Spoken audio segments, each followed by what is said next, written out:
Good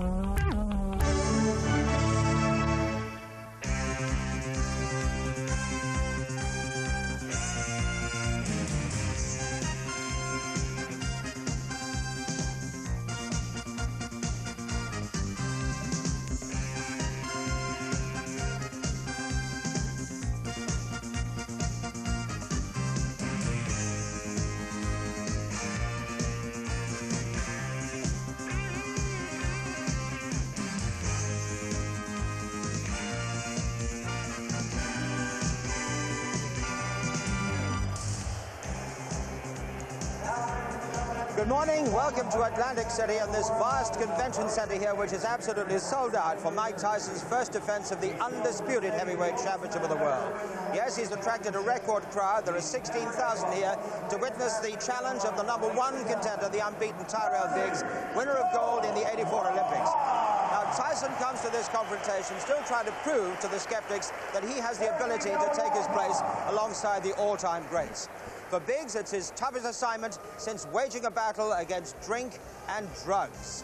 Some people, when they would slit wrists where they actually tried to take their own life. And I said, well, I never tried anything like that. When psychologically and mentally, that's what I was, that's what I was doing anyway. I was killing myself just, if not worse, than somebody slitting their wrist. And these are the things that I came in touch with. And that's when I made my mind up. I said, well, I can use this. This is what's going to get me back in order. And if I can take these tools that they give you and use them the proper way, I can clean myself up. And so he did and got back to work. But there are questions about his power in the ring. In his 15-fight unbeaten career, he's never met a top contender. Last March in Las Vegas against the unranked journeyman David Bay, he came within an ace of defeat. In round 5, he sustained a terrible cut, which almost cost him the fight and a shot at Mike Tyson. He really had to turn on the power to survive. And he's trying to do it now, Biggs. Full marks to him. He knows it's a desperate situation, and he's done it, I think, in the 6th round. What a tremendous effort there by Tyrell Biggs, and he's shaking his head to the corner there. David Bay just doesn't know where those punches have come from. As good as I am, I know that I know how good I am. And for me to have been criticized and the whole shot, I mean, I owe it to myself to go out there and beat Michael Tyson like I am his dad. He's made for me, Tyson. I owe it to myself to go out there and beat this fella and be called the new undisputed heavyweight champion of the world. At 6'5", he'll certainly have a height advantage on the champion. Arguments have raised about how tall Mike Tyson is. He's certainly short for a heavyweight, some say 5 feet 10 inches, but he has been measured at 5 feet 11.5. Tyson's opponents have averaged 6 feet 2.5 inches, and only 2 have stood less than 6 feet. It's often said that taller fighters do enjoy a distinct advantage, but in Tyson's view, these fighters have a marked disadvantage. I think it's to my advantage, because most fighters are used to fighting opponents 6'3", 6'2", the average heavyweight. And I feel that I use it to my advantage because I move my head, I'm very quick, and I'm low to the ground, and it's very difficult to hit me. I crouch low just to make my opponents punch down, because I know where they're going to punch at, because I'm down there and I'm looking at them. Because I'm so low and I come up, I feel it's to my advantage, because they can't see most of my punches coming. I get a lot of leverage from my punches, and it doesn't matter if I punch up or straight or down or around. I have good leverage. His lower body strength provides the leverage to throw powerful punches in an upward movement against taller fighters, as depicted here against Jose Ribalta. When I was younger, I used to always say, God, I'm just a midget. I'm never going to grow. I'm never going to be anything because I'm too short to do any kind of sports, anything. But then, I started believing in myself, and things worked out right. Will things work out for Tyson here tonight? Well, he is the 12-1 on favorite, and we'll see after this brief break.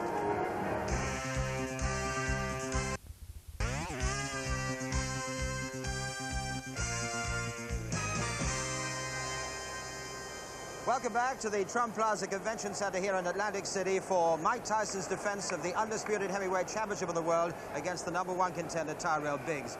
With me, of course, is Jim Watt. Jim, do you think that Tyrell Biggs has got the ability to even stretch Tyson? Well, Tony Tucker showed us that Tyson can be frustrated by a fast-moving opponent, and that is the kind of style Tyrell Biggs has. If Biggs can get through the first 2 rounds when we know Tyson's at his most dangerous, then there's a chance he can maybe have some success surviving, but I don't really think he has a serious chance of defeating Tyson. He's enjoying a 5-inch height advantage. How much difference will that make, do you think? Well, I don't know that it is an advantage, because Tyson has based his style on aggression, keeping close, and we are told that he intends to work to the body a bit more, so I don't think Biggs' height is going to be an advantage. It may be more of a disadvantage. You were talking, we're looking at Tyrell Biggs in the ring now, and here comes the champion. Kevin Rooney is leading him in. There's the undisputed world heavyweight champion. Unbeaten, as we know. 31 contests, 27 inside the distance, all wins, of course. And do you think we're going to see a rather more mature Tyson this time, Jim? Well, Tyson is still learning, we have to remember. He's only 21 years old. He's been frustrated in 2 out of his last 3 contests. So I think in the gymnasium, he must be thinking about this. He must be working on technique. His technique still leaves a little bit to be desired. And I think we're going to see an improvement every time he goes into the ring. And we'll probably see an improvement tonight. We've been talking to Glenn McCrory, of course, who's been working with him in training, our own Glenn McCrory, from Tyneside. And he was saying that he's been doing a lot of work with body punches. Yeah, well, being Tyson is so much smaller than everybody else. I think the one part of his technique that's been left lacking is body punches. He's been known to lunge at opponent's head when he becomes a bit frustrated. I think if he works to the body, his punches will land much more clearly, much easier, and would obviously slow opponents down. If he'd slowed Tony Tucker down with body punches, he may have stopped him, but he headhunted far too much in that particular point. It'll be interesting to see whether he gets into that frustration that we've seen him experience, you know, after the first 3 or 4 rounds, if he's not actually getting there. Well, Tyson keeps the same pace going even when he is frustrated. He doesn't allow his work rate to drop, so there is still always the chance he's going to win by knockout. He's such an exciting fellow.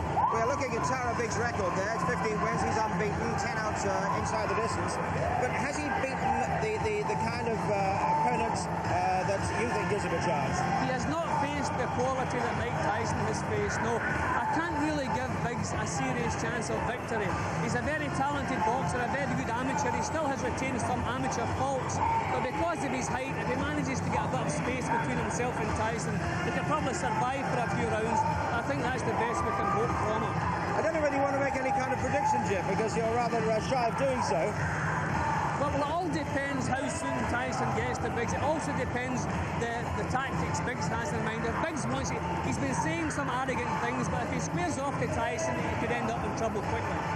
Well, Jim, thank you very much indeed. You're going to go down ringside, and let me hand over to ringside and our commentator there, Reg Guthridge. Well, there it is then, with your ringside seat for this big fight, and it's really buzzing here. And here's the rundown. As you can see, age is different and all that kind of thing. And the weight difference, this is the lightest that Mike Tyson has been in 5 title fights. And here's the MC, Michael Buffer. To one of sports and boxing's finest journalist. Would everyone please rise for silence as timekeeper Roosevelt Gilbert tolls the final count of 10 for the late Dick Young. This is a tribute to the New York Post columnist Dick Young, of course, one of the veterans of the fight business, and they're tolling the 10-second bell.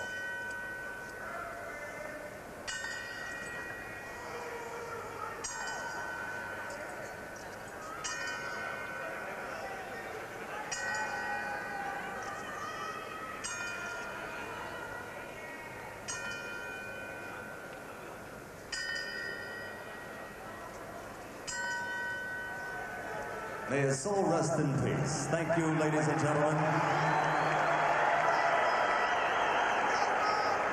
And now, ladies and gentlemen, this is the... And there are the judges, and who knows, they might be a bit superfluous, I would have thought. And the referee, Tony Orlando.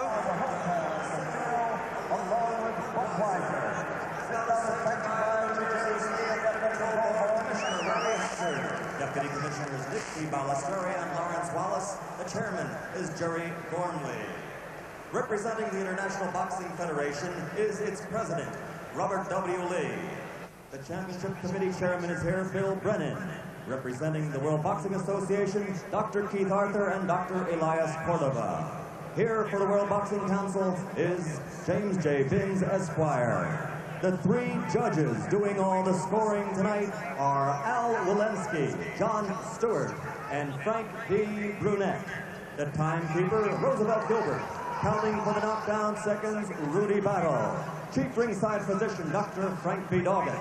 Also in attendance, Dr. Stanley Edding and Dr. Paul Williams.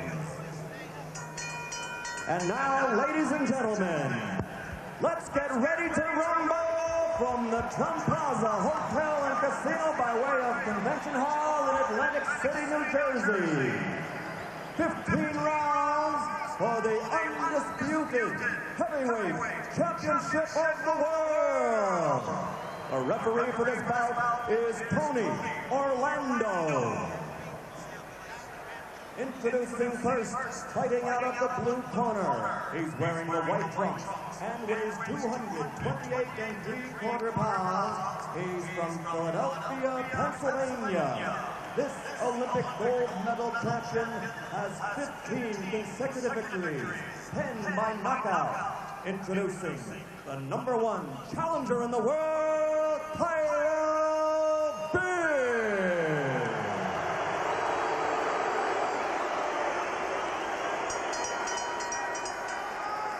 Fighting out of the red corner, wearing the solid black trunks.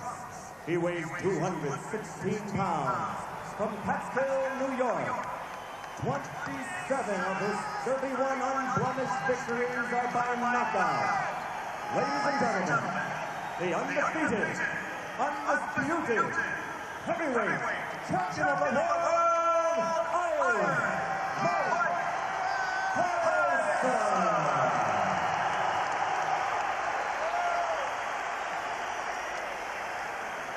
So excitement suitably whipped up then, and this is a point where I think Tyson looks at his man and says, your face or mine.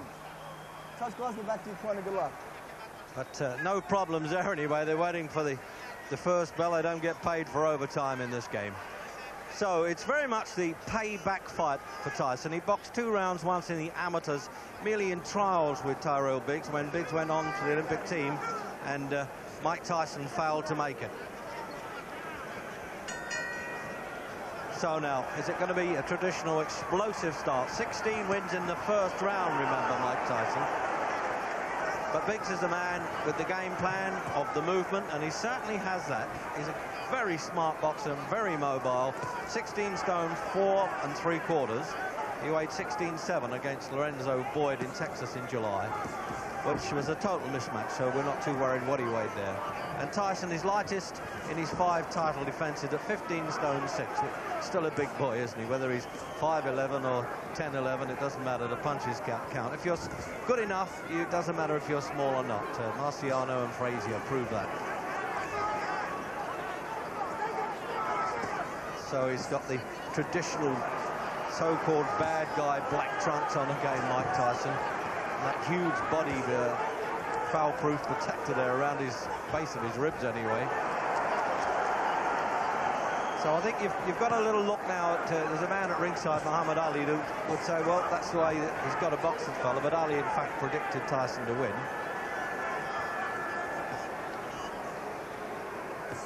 So you wonder, Jim, all those years ago with head guards on in the amateurs when they just messed around for 2 rounds in Olympic trials, whether he's got the confidence enough, Biggs, even from that. Well, he started the only way he should start. He's trying to get as much space between Tyson and himself as possible. Already has shown that he has the talent to frustrate Tyson, although Tyson hasn't really been throwing too many yet. Here he comes in now. But Tyson hasn't really been as wild as we've seen him in some of his previous first rounds. Well, there's going to be delay here if he doesn't knock Biggs over, because that bodyproof protector's already come unbuttoned at the back there, Jim. And remember, we had that with Tony Simpson against Marvin Hagler, which was a bit embarrassing. There it is. No, he's not going to. He's going to let it go to the end of the round. It's a shame to do that. Tyson's really firing, isn't he? He's got juiced up for this fight.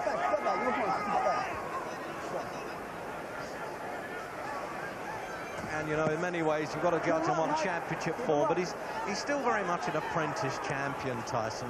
Lacks that experience, 31 fights, of course, but, well, that would be nothing in the old days. What an exciting fighter he is, Jim. You get through with just the clips around the ears enough, isn't it? Yeah, well, that was a good left hook to get through with, but Biggs has a good chin, but you can't give Tyson too many free goes. So we're coming up now to the end of the first there with a countdown clock, and they've got to do something about that protector. As you well can see there, look, it's coming well apart there.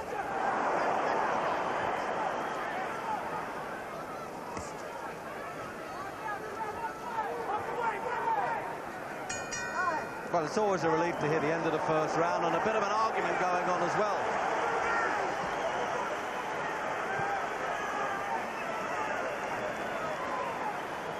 So he's having a stand in the corner there, Biggs, while they're adjusting that belt.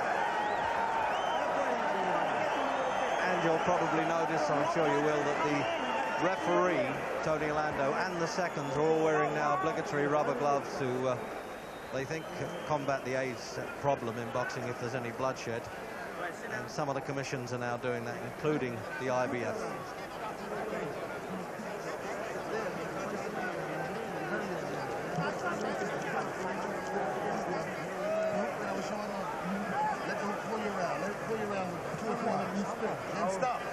A very efficient corner, of course, with Biggs, with Dan Duva, George Benton. They've got a stable of champions.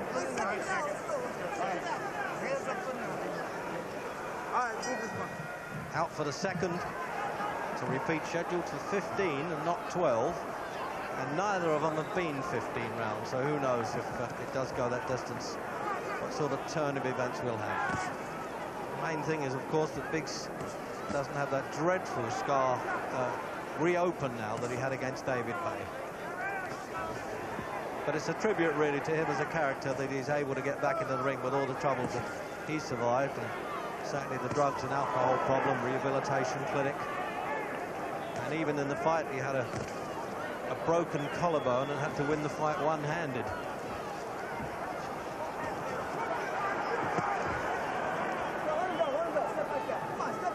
It's going to be similar to the Tucker fight for Tyson, isn't it? Now he's got to find his way inside there, Jim. It looks as though he may catch up with him, but it's getting a bit difficult. I think Tucker stood his ground a little bit more than Biggs has done so far, although it's very early. But Biggs is backing off all the time. But he's actually making a good job of it. He's not overawed.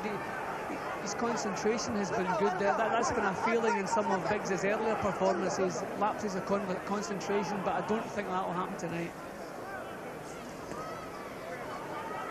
Well, that was Biggs' game plan, wasn't it? He said if he can't knock me out, he can't outbox me, that's for sure.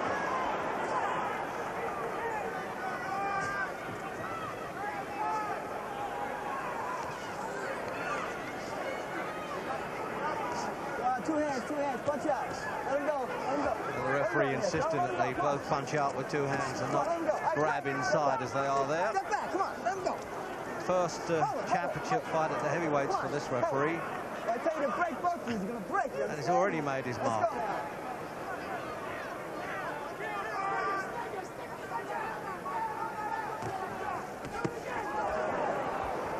Well, as the punch landed around the rear there, Jim, that'll cut down his speed a bit. Well, Tyson has been throwing a bit more to the body than we're used to seeing.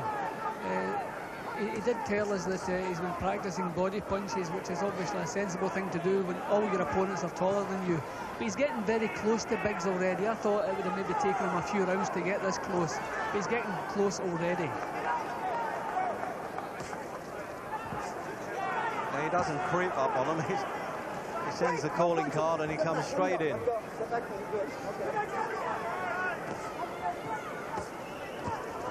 Oh, good left hook there. He took that well, Biggs, but not for long. If he repeats that, he may run out of time in this round. And, of course, if he goes down at the end of the round, the referee would continue counting. But there are no 3 knockdowns in effect for this fight.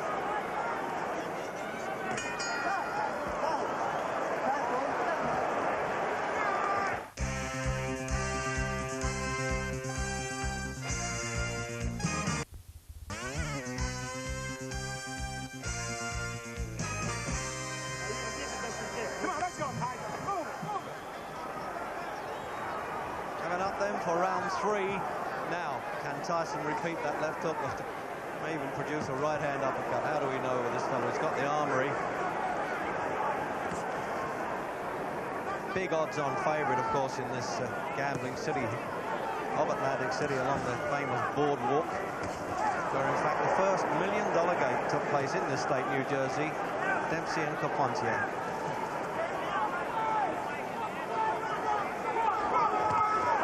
Oh, there it is again, Jimmy. He showed that and it still landed, didn't it? See, Tyson is showing the feint now. He's getting a little bit of rhythm about his work now. He's showing a feint before he throws any punches. He's making Biggs make his move first.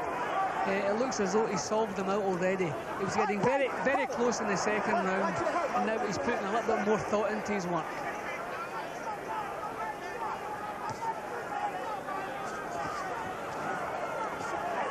Well, it's something really that 22 out of 31 fights for Tyson didn't go beyond the second round. So the third round, actually. So we're getting some value for money here anyway, if Biggs can hang in there.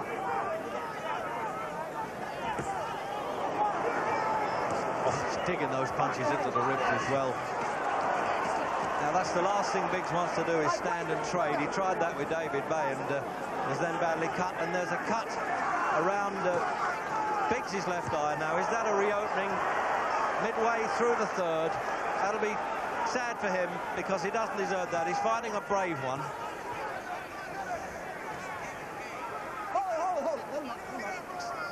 Anywhere around there, Jim, must be on or near the original cut, mustn't it, as we remember it? Yeah, it looks the exact same place. Biggs is not having any success pulling his head out of trouble. I think he's going to have to try and block the punches rather than pull away from them.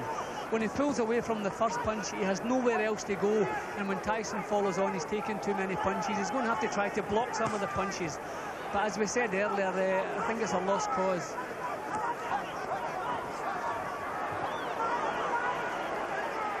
See, now he can just afford to have a little bit of a hunter's patience about him now, Tyson. He's started to realise he needs a bit of technique. He's bitten the little bits of criticism that were aimed at him because two of his last 3 fights went to the full distance.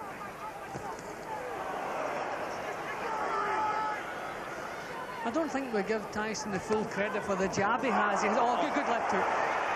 No, yes, he opens him up a little bit with that, doesn't he? And that left hook's an absolute peach of a punch. And he has surprising hand speed for such a compact fellow, Jim.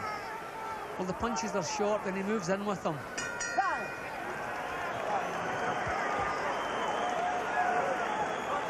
Well, now that corner's really got to work quickly on that. Ace Marotta is the Duvacant cut man.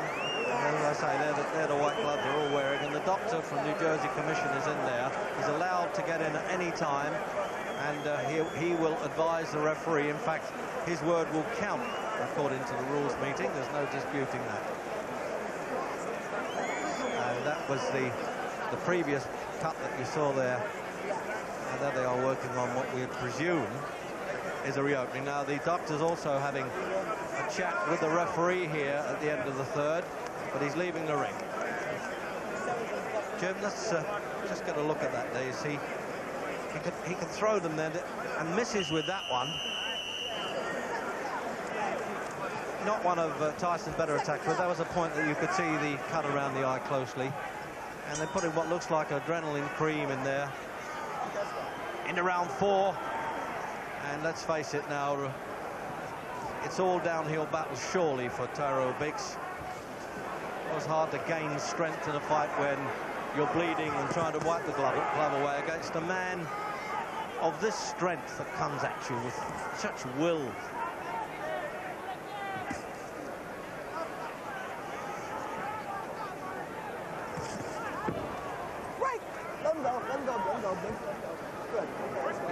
He looks in a little bit better shape. I know he was lighter, Jim Tyson, than he did against Tony Tucker. Do you think that's made a bit of difference with his speed? It's possible because he is looking very sharp. I was surprised how soon he got so close to Biggs. But poor Biggs, how do you prepare for a man like Tyson? No sparring partner even comes close to this machine in front of you. It's impossible to prepare for this kind of fight. I think even Biggs must be surprised at the strength and power Tyson has. Well, Tyson employed Glenn McCrory from Durham to try and do his hit and run stuff in the gym, and apparently he survived it pretty well.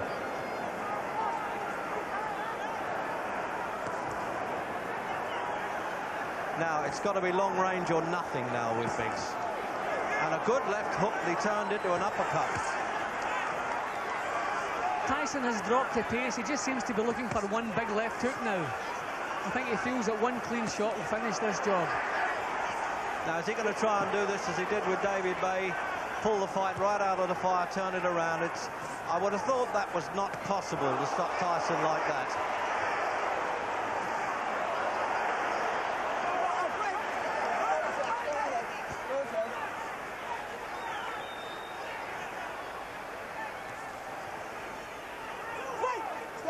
Well, whatever big money in terms of millions of dollars that they're drawing for this fight, Jim, it's worth it where Biggs is concerned now. He really is in a rough ride, isn't he? Yeah, and he really is putting up a show. Nothing is really going his way. I think the cut was just the final insult. See, Tyson hasn't thrown as many punches in this round. He seems to be setting himself for the big one, especially the left hook. That's given him a lot of success up until now. He looks as though he wants to finish it with one punch.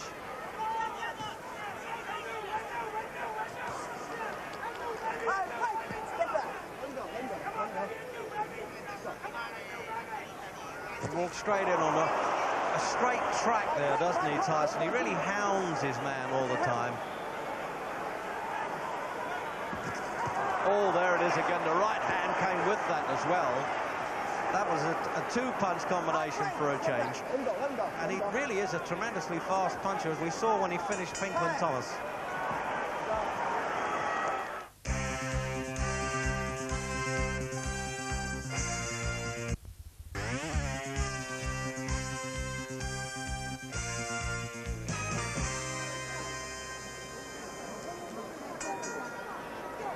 Coming out for the fifth, and they're doing a good job there in Biggs' corner, and they'll need to, because it's more than running repairs he needs at the moment. Well, Tyson's got this, what seems an obsessive commitment when he's got a man on the hook like this, and having been an expert that's watched all those old-time films many, many hours, he really knows, learned a lot from those guys. He doesn't ever want to be compared with them, he says, until he's proved himself in a few years' time. Imagine how good he can be. They've staunched the eye reasonably well, Jim, haven't they? You've had that problem, obviously. Yeah, they've done a good job, because that is a bad cut. Biggs looked heartbroken as he went back to his corner at the end of the fourth round. I thought maybe his heart was leaving the job, but he's come back again, and he's trying to get himself, getting punches off and trying to get himself back into it. But Tyson has lost his rhythm. He seems to be setting with a one punch. He's not using the same rhythm he was earlier on in the contest. I think even his corner were saying to him, don't throw one punch. Get them out 4s and 5s.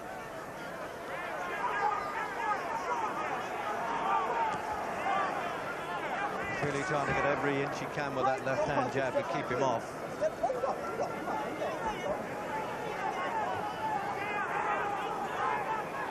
that's the old pea shooter and the tank stuff, isn't it? Biggs leaves his chin so unprotected at times. He still has some of these amateur habits. He's too tall to do that against an opponent, especially like Tyson. But he seems to be hanging his head up there far too often. He has a good chin already, been knocked out long ago. He was knocked out by the Cuban Teofilio Stevenson back in '82. That's the only stoppage on his career record as amateur and pro.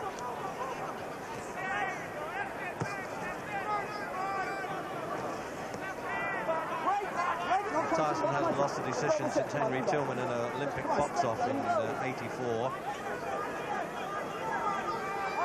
But 3 rounds, of course, is never enough for this little fella. Can you imagine calling him a little fella the way he fights?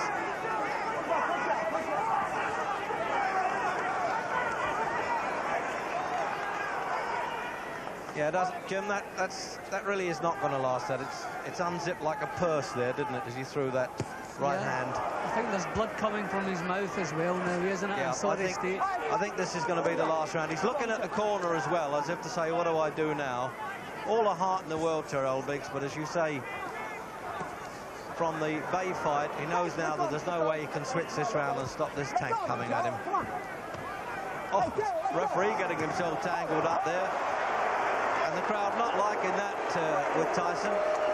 He once did that in the amateurs with an African who wouldn't fight him, so he got out the ring, Tyson, and got disqualified. Let's go. Well, he stalled a bit there. They didn't put any extra time on the round there. That surprised me. It took a long time sitting down there now, Jim. I would have thought that the doctor would be back up there again, and it really did look bad to us towards the end of that round. This guy can't punch, can't do nothing out there.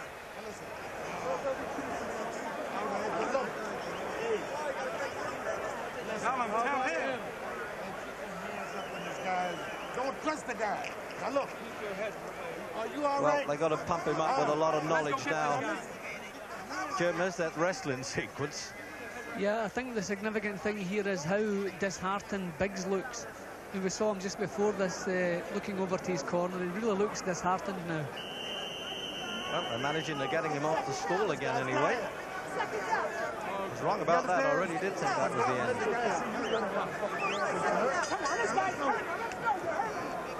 Out for the 6th round.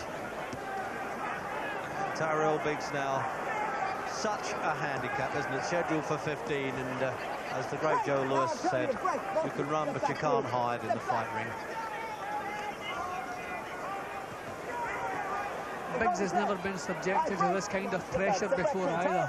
You know, there's no way he can cope with it. I would have thought, actually, I would like to think if it had been me in there, my corner would have pulled me out.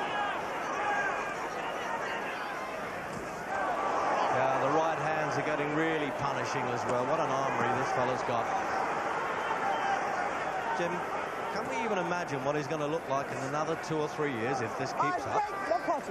I wonder if Tyson can improve much more than he has done. I don't know if he's really taken his ability as far as it can go. But, I mean, it's certainly good enough. He doesn't really have to improve. He's far too hot for anything around at the moment.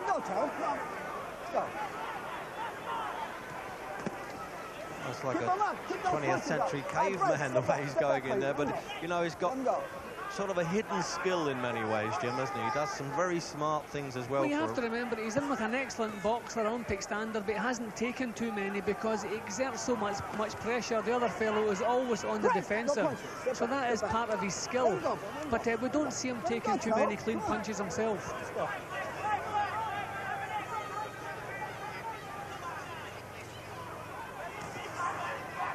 All right, break. Let him go. Let him go. Let him go.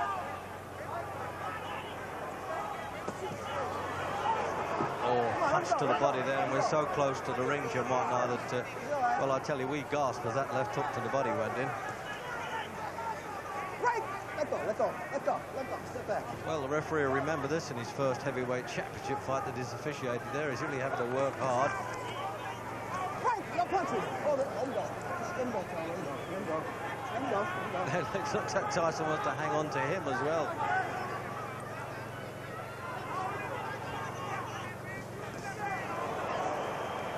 Punch it, let him out. Let him out, Tyrell. Let him go. Come on, Tyrell. Let him go and take a point away now. Get back. I don't think Biggs has anything else to offer. I think if he survives this round, his corner should pull him out of there. Yeah, I don't think he's going to. I said that in the 5th, mind you, because of the cut eye. Well, surprisingly enough, it stood up to it a bit here, the eye. They've worked hard on it. The coagulates have hardened a lot. So it won't be for that reason, Jim. No, I mean, if Biggs was in the fight here, if he had a hope of winning, then leave him in there. But he has absolutely no chance.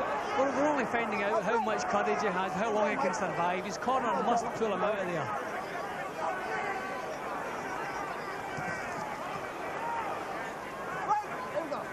Well, I know trainer George Benton's a compassionate sort of a guy, and he's done this all himself. I would have thought he'd be one of the first to offer him to get out of there.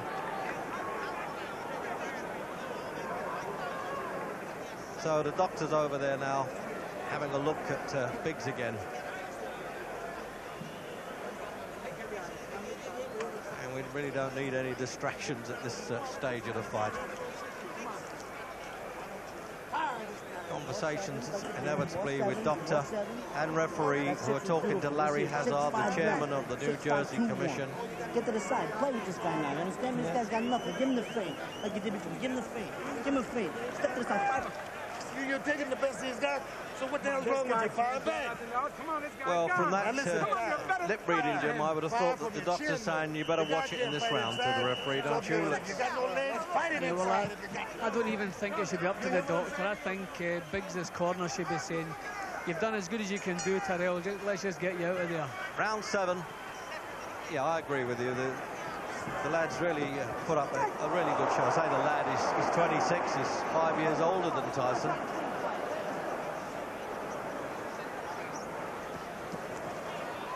I don't think we're in any doubt who the better man is, and if that's what sport's supposed to be about, then we've found out what we wanted to find out. Tyson is just far too hot for him. The thing with Tyson, he holds that good position, and then he's so fast with some of the punches that, well, it catches the people by surprise, including the intended target.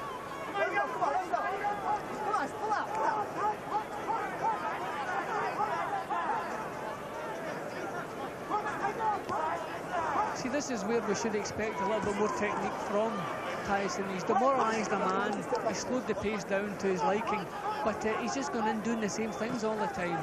He should be showing a little feint and try to draw a lead from Biggs and come back with solid counters, but he's just doing the same things. Eventually, okay, it's going to pay off for him, but this is where he needs a little bit more technique. Yes, he tends to be a little bit repetitive there. And as I say, although he's very much an apprentice champion, he is the undisputed champion of the world. He has to be judged at that level.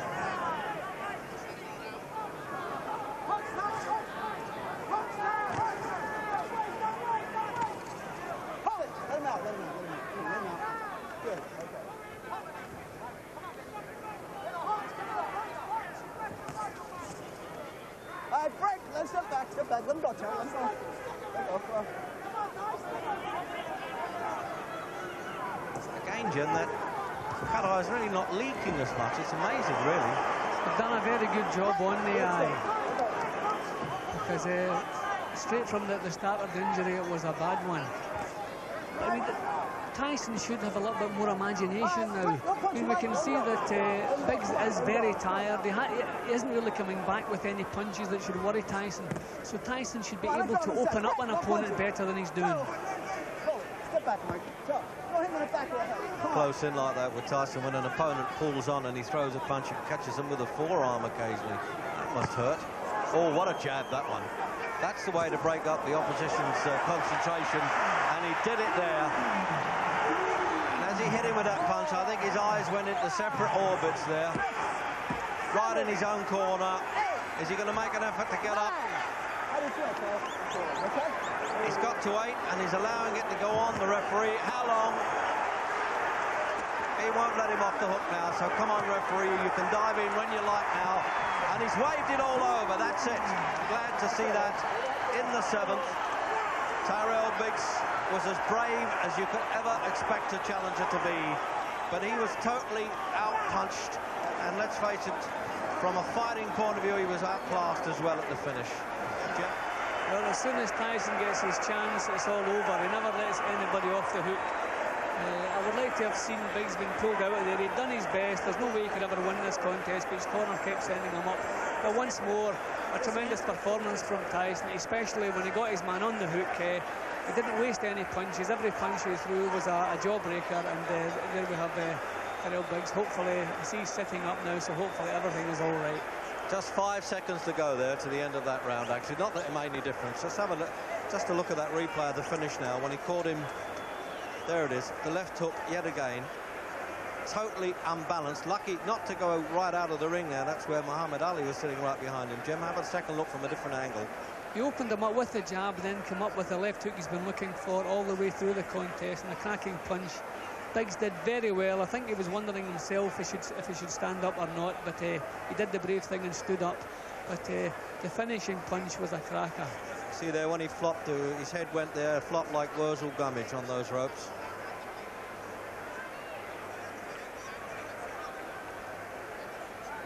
See, we're seeing it from all angles, and when Tyrell Biggs sees this in the replay, I think he'll say, is that really what happened to me? And that was the actual finish. Here's the finish again, Jim. Yeah, well, it was all over the place. It was just a case of the first clean punch that got through, and there it was. It wasn't even one of his best, but by that time, Biggs's resistance to the punches had gone, and over he went. And the overhead camera again then we've got, and he's trying to claim a little bit there, anything to get out of trouble. As you say, half a punch by Tyson standards, and the referee was in, and he should have been in a little bit earlier for me, but nonetheless he was there.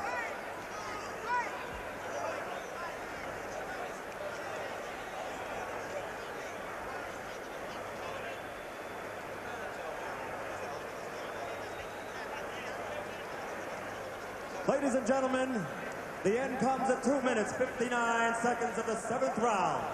The winner, still the undefeated, undisputed heavyweight champion of the world, Mike Tyson!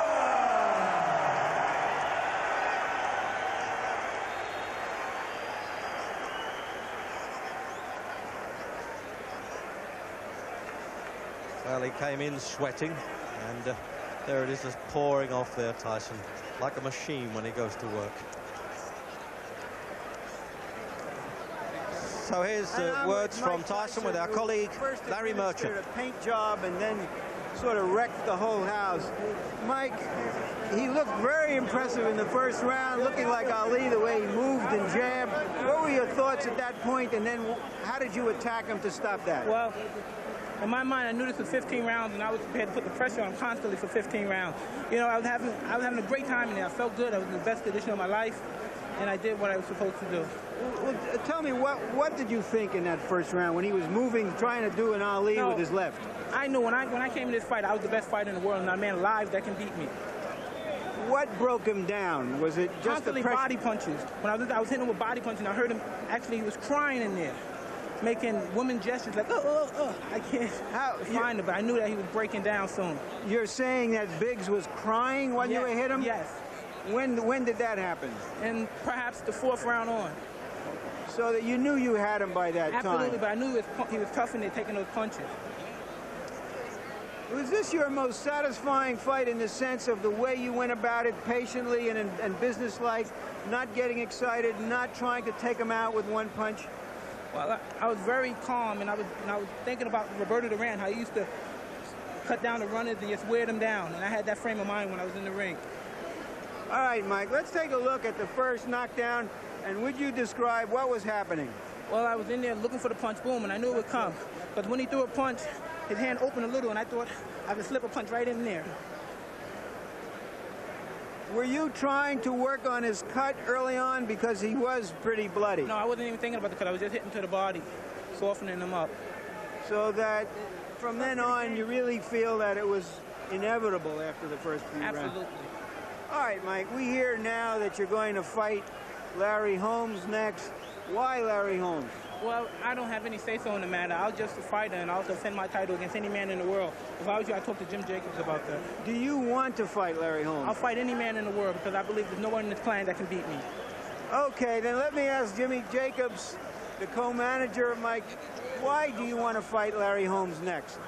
Well, the reason is that I would say that 90% of the world thought that Larry Holmes beat Michael Spinks the last time they fought.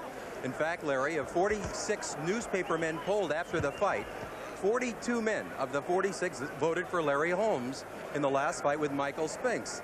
Larry is sitting at home feeling that he's the champion, and that's the reason we're going to fight him. But he did lose his last 2 fights. He hasn't fought in a good long while. A lot of people are saying, what is this, some kind of an antique show? Or is this in the best or worst traditions of boxing, fighting these kinds of fights? I don't think it's either in the worst or best traditions of boxing. Boxing history is replete with 27 heavyweight champions attempting to regain the title. However, the champion we're talking about, Larry Holmes, was defeated by a split decision in his last fight against Michael Spinks, where everyone, even you, Larry, everyone, including you, thought that Larry Holmes won the fight. Okay, then what about Michael Spinks? That is the most attractive fight out there, according to everyone, and you can jump in here too, Bill Caton. What about Michael Spinks, and why aren't you going to take him on next, or right after next, or whenever? Whenever we're ready to. We make our plans for that. We haven't made our plans to take on Michael Spinks because a fight with Michael Spinks, which is a pay-per-view, closed-circuit fight, takes a minimum of 5 months, during which time Mike would not fight. Mike wants to fight more frequently. So you're saying now you will fight Michael Spinks eventually? I would say this, that Michael Spinks is definitely in our future. Definitely in our future, but not in our immediate future. Let me put it this way. So, two very happy men there, Jim Jacobs and Bill Caton, the co-managers of Mike Tyson. It seems a little churlish to say that you're disappointed with the performance. He wins his fight so easily, but he did get untidy towards the end. I think the referee might have stopped it a little earlier, but you have to recognize the courage of Tyrell Biggs and how unfortunate it was that he sustained that cut again. We're going to take a break and we'll be back with more World Championship boxing in just a couple of minutes.